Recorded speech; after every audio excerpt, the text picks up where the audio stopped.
और इसके साथ ही वो जो बड़ी खबर जिसका इंतजार हम सभी लोग कर रहे हैं कि इस बैठक में आखिर कौन से विशेष मसौदे पर मुहर लगी, वो साफ हो सकती है अब से थोड़ी देर के अंदर। ये जिस पर अब कैबिनेट की मुहर लगी है इस मीटिंग के अंदर, ये कैबिनेट की बैठक जिसके बारे में अभी तक कोई कुछ बताने के लिए तैयार नहीं था कि इसका एजेंडा क्या है, किन खास विषयों पर आज चर्चा होनी थी। लेकिन आज सुबह प्रधानमंत्री ने जब ये कहा कि ये ऐतिहासिक निर्णयों वाला छोटा लेकिन बड़ा महत्वपूर्ण सत्र होगा।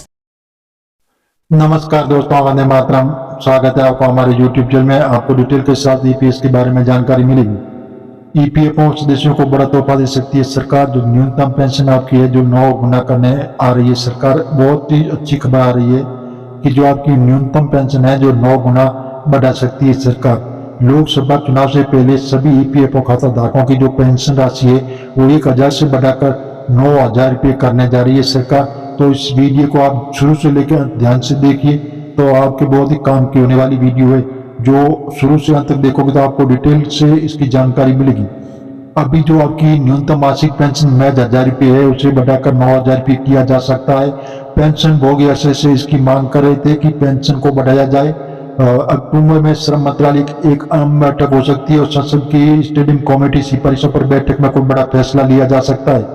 अभी जो न्यूनतम मासिक पेंशन महज 1000 रुपये है उसे बढ़ाकर 9000 रुपये किया जा सकता है। पेंशन भोगी अरसे से इसकी मांग कर रहे हैं कि पेंशन को बढ़ाया जाए। श्रम मंत्रालय की एक आम बैठक हो सकती है और संसद की स्टैंडिंग कमेटी सिफारिशों पर इस बैठक में कई बड़ा फैसला हो सकता है। जल्द ही कर्मचारियों को भविष्य निधि सदस्यों को एक बड़ा तोहफा मिल सकता है।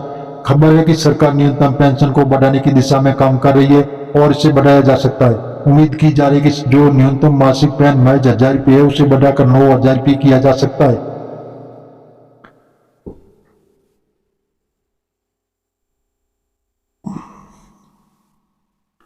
जी हाँ दोस्तों, जो ईपीएस 95 पेंशन की बहुत ही अच्छी अपडेट आ रही है। एक ही झटके में 333% बढ़ी ईपीएस पेंशन। तो ईपीएफओ का आदेश जारी। कर्मचारी भविष्य निधि संगठन सब्सक्राइबर को सुप्रीम कोर्ट में जल्द राहत मिल सकती है। दरअसल सुप्रीम कोर्ट के फैसले से कर्मचारी भविष्य निधि में योगदान करने वाले लाखों कर्मचारियों की पेंशन योजना पेंशन एक झटके में 300% तक बढ़ सकती है। ईपीएफओ कर्मचारियों की ईपीएस पेंशन के लिए अधिकतम वेतन 15000 रुपये मूल वेतन तय किया है और ईपीएफओ को इस फैसले से कर्मचारियों को कई गुना ज्यादा ईपीएस पेंशन मिलेगी। बता दें कि पेंशन पाने के लिए ईपीएफ में 10 साल तक योगदान करना भी जरूरी होता है। वहीं 20 साल की सेवा पूरी करने पर 2 साल का वेटेज भी मिलता है।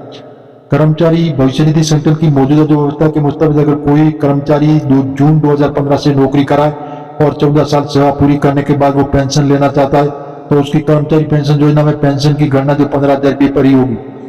अगर सुप्रीम कोर्ट कर्मचारियों के पक्ष में फैसला करता है तो उस कर्मचारी की पेंशन बढ़ जाएगी। जी हाँ दोस्तों, इसी प्रकार ये हाल फिलहाल की जो ताजा अपडेट आ रही है वो इस प्रकार है कि जो जैसे कि ईपीएफओ के सदस्यों को बड़ा तोहफा दे सकती है सरकार। न्यूनतम पेंशन बढ़ाकर 9 गुना कर सकती है। अभी जो न्यूनतम मासिक महज 1000 रुपये है उसको 9000 रुपये किया जा सकता है। पेंशन भोगी अरसे से इसकी मांग कर रहे हैं। स्टैंडिंग कमेटी की ये भी सिफारिश की गई है कि जो आपकी मिनिमम पेंशन है उसको 9000 रुपये करने की तैयारी सरकार कर रही है। जी हाँ दोस्तों, तो आप ताजा अपडेट जरूर देखिए कि दरअसल पेंशन पाने वाले जो कर्मचारी है उनकी लंबे समय से ईपीएस 95 पेंशन की बढ़ोतरी की मांग की जा रही है। न्यूनतम पेंशन बढ़ाने की मांग को लेकर संसद की स्थायी समिति ने भी संबंध में सुझाव दिए और बताया जा रहा है कि मिनिमम पेंशन को बढ़ाने का फैसला समिति की सिफारिशों के आधार पर लिया जाएगा। इस संबंध में संसद की स्थायी समिति ने पेंशन बढ़ोतरी के बारे में सुझाव दिए थे। समिति ने न्यूनतम पेंशन बढ़ाने की मांग को लेकर मौजूदा 1000 रुपये से बढ़ाकर 3000 रुपये किया जाना चाहिए। वही कर्मचारी संगठन इसे बढ़ाकर 9000 रुपये प्रति माह करने की मांग कर रहे हैं। इन लोगों का कहना ऐसा है तभी होगा जो 95 से जुड़े कर्मचारियों को सही मायने में फायदा मिले। इसके अलावा ये भी सुझाव दिया गया था कि जो कर्मचारी रिटायर होने के कगार पर है या रिटायर हो चुका है उसके पेंशन की गणना की जा रही तो उसे पेंशन अंतिम माह पर दिए गए सैलरी के आधार पर भी तय की जानी चाहिए। आपको बता दें कि ईपीएफओ के तहत पीएफ पाने वाले सभी लोग कर्मचारी पेंशन स्कीम 95 के तहत आते हैं। जब वो 58 साल की उम्र के बाद रिटायर हो जाते हैं तो उन्हें न्यूनतम पेंशन 1000 रुपये प्रति महीने के हिसाब से बहुत कम है। जी हाँ, इसलिए दोस्तों सरकार इनकी जो मिनिमम पेंशन है वो 1000 रुपये से बढ़ाकर 9000 रुपये करने पर ध्यान दे रही है। बुजुर्गों के लिए भी बड़ी खुशखबरी है। देश का बजट आने में कुछ दिन बचे हैं और इसी बार सरकार बुजुर्गों को बड़ी खुशखबरी देने जा रही है। केंद्र सरकार गरीबों, महिलाओं, किसानों और बुजुर्गों समेत सभी वर्गों के लिए कुछ न कुछ राहत देने की तैयारी करता है। इस बार उम्मीद की जा रही है कि बुजुर्गों आबादी की पेंशन में इजाफा हो सकता है। इसके साथ ही लोगों को इनकम टैक्स में छूट का फायदा भी मिल सकता है।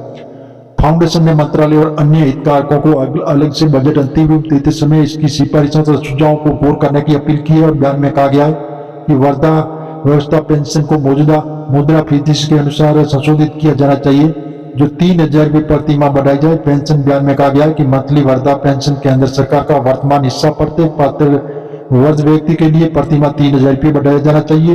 राज्य सरकार को भी अपने हिस्से को इसी के अनुसार संशोधित करने की सलाह दी जानी चाहिए। योजनाओं को बड़े ध्यान के अलावा फाउंडेशन ने वित्तीय सुरक्षा उपायों के तहत बुजुर्गों के लिए बैंक, पोस्ट ऑफिस और अन्य जमा विवेश पर ब्याज दरों में वृद्धि की मांग की है। इसमें कहा गया है कि इनकम टैक्स में खास तौर पर वृद्ध लोगों के लिए और राहत दी जानी चाहिए। इस पर मिले छूट एफजीजी के बुजुर्गों द्वारा अक्सर उपयोग की जाने वाली सेवाओं और जैसे कि ऑडिट, डायपर, दवाएं, व्हील चेयर और पॉकर जैसे स्वास्थ्य संबंधी उपकरण 70 वर्ष के ऊपर बुजुर्गों के रोगियों के अस्पताल में भर्ती, मेडिकल नीतियों में चिकित्सा परामर्श शुल्क पर जीएसटी की मांग की।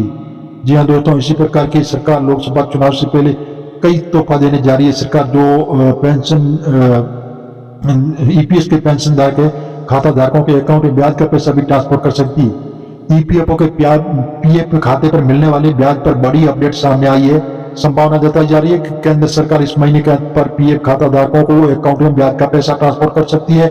सरकार की ओर से आधारित पुष्टि नहीं की गई है। 40 साल में ये पहला मौका होगा जब कर्मचारियों को पीएफ पर इतना कम ब्याज मिलेगा। केंद्र सरकार के खाते में जमा कुल 72,000 करोड़ रुपए नौकरी पेशाओं के खाते में भेजा जाएगा। संभावना जताई जा रही है कि सरकार ब्याज दर जारी करने का जल्दी ऐलान कर सकती है। किसके खाते में कितनी राशि मिलेगी? माना जा रहा है कि अगर किसी कर्मचारी के खाते में लाख रुपए है तो ब्याज के रूप में 8,100 रुपये आएंगे और आपके खाते में 10 लाख रुपए पड़े हैं तो आपको 21,000 रुपये और 5 लाख रुपए जमा है तो 40,000 रुपये ब्याज ट्रांसफर किया जा सकता है। अगर किसी उपभोक्ता के खाते में 7 लाख रुपए है तो उसे 56,700 रुपये मिलेंगे। अक्टूबर के इस माह के अंदर आपको जो ये राशि जमा की जाएगी।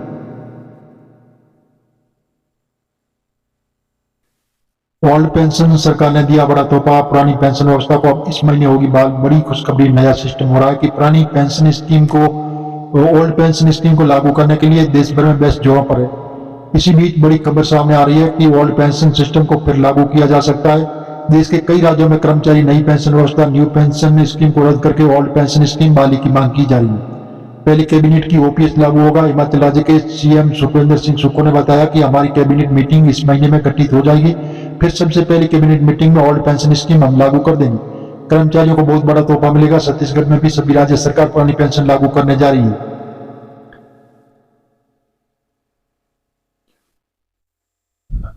नमस्कार दोस्तों, वंदे मातरम। जो ईपीएस 95 के पेंशन उसके लिए बहुत ही अच्छी खुशखबरी आ रही है।